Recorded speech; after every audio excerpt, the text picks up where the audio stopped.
Hi everyone. Today's our topic is array. What is array? Array is a collection of homogeneous data element of specific data type. Example int and float.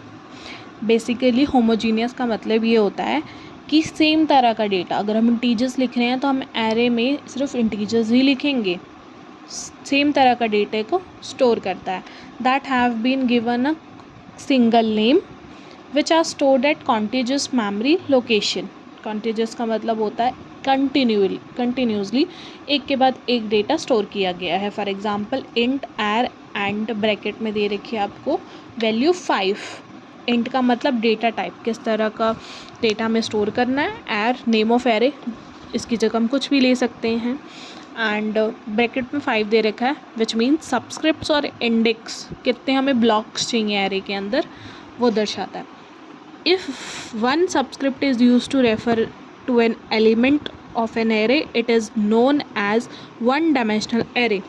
अगर एक subscript दिया है तो उसे हम one dimensional array कहेंगे, और अगर 2 सब्सक्रिप्ट दे रखे हैं तो उसे हम 2 डायमेंशनल एरे कहेंगे, जैसे हम 2D एरे भी कहते हैं. और एक से ज़्यादा दे रखे हैं तो उसे हम मल्टी डायमेंशनल एरे कहेंगे. इसका भी एग्जांपल दे रखा है इंट ए 10 और 5. यहाँ पे 2 सब्सक्रिप्ट्स आ गए तो इसे हम क्या कहेंगे, 2 डायमेंशनल एरे. उसके बाद एरे की डिक्लेरेशन कैसे करते हैं हम, वो दे रखा है. Before using an array in a program it must be declared first as other variable. Program में यूज़ करने से पहले उसे डिक्लेयर करना पड़ेगा वेरिएबल पहले. तो to declare an array we must provide following information. कुछ इन्फॉर्मेशन जो हमने ऊपर पढ़ा उसी के बारे में लिख रखा है, जैसे कि डेटा टाइप. पहले हमें डेटा टाइप पता होनी चाहिए, क्या कौन सी हम लिखना चाहते हैं. उसके बाद नेम क्या है एरे का. उसके बाद सब्सक्रिप्ट्स और मैक्सिमम कितनी सब्सक्रिप्ट्स होनी चाहिए.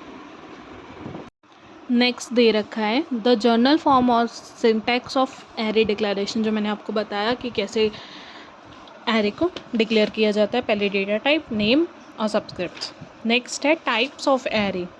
There are 2 types of array, linear array, non linear array. तो लीनियर एरे क्या होता है first. Another name of linear array is one dimensional array. वही चीज़ जो मैंने पहले समझाई कि वन डायमेंशनल एरे जिसमें 1 ही सब्सक्रिप्ट लेते हैं. It is list of an element और सिंपल 6 रो और column of an element. There is 1-to-1 relationship between each data elements and its subscript और इंडेक्स. 1 सब्सक्रिप्ट यूज, एक ही सब्सक्रिप्ट यूज़ की जाती है और एक दूसरे के साथ रिलेशनशिप होता है इनमें. For example if we want to store Rajan in the array name of, then we declare it as a, हमने कैर नेम ले लिया जिसमें हमने स्टोर कर 6 एरे के बॉक्सेस स्टोर करने हैं, तो हमेशा एरे 0 इंडेक्स से स्टार्ट होता है. तो 0 1 2 3 4, तो हमने अपना राजन 4 तक 5 कॉलम्स में स्टोर कर दिया. एंड 1 एक एक्स्ट्रा सेल लिया है क्योंकि when we declare the character type array then the size should be 1 cell more than the given data length. एक लेंथ ज़्यादा ही होगी, क्योंकि अगर हम स्ट्रिंग लिखते जाएंगे तो हमें पता नहीं लगेगा वो कहाँ पे स्टॉप है. तो उस वजह से और कैरेक्टरिस्टिक्स के लिए हमें एक एक्स्ट्रा सेल लेना पड़ेगा. सो नेक्स्ट एग्जांपल दे रखी है इंटीजर की. If we want to assign integer and 5, अगर 5 इंटीजर्स का हम एरे स्टोर करना चाहें तो यहाँ पे हम कॉलम में भी कर सकते हैं. 0 1 2 एंड 3 एंड 4 में वैल्यूज़ हम इंटीजर की दे सकते हैं. और यहाँ पे नोट करने की बात है, here we note that no extra cell is required because data is type of integer. अगर इंटीजर टाइप का डेटा है तो हमें एक्स्ट्रा सेल की रिक्वायर्ड नहीं होती है. सेकेंड है non linear array. Non linear array होते हैं 2D array, 3D array and dimensional arrays. 2D array क्या होते हैं, these array are in the form of row and column form. Row form में भी होता है और साथ में कॉलम भी.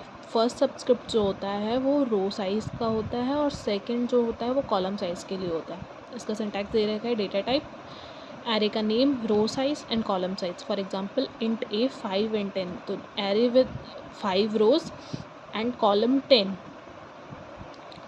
And here data type is integer, name of array is A, row size is 5 and column size is 10. तो ये थी एरे और एरे के टाइप्स और हमें उसे कैसे डिक्लेयर करना है और 2D 3D एरे कैसे डिक्लेयर किया जाते हैं।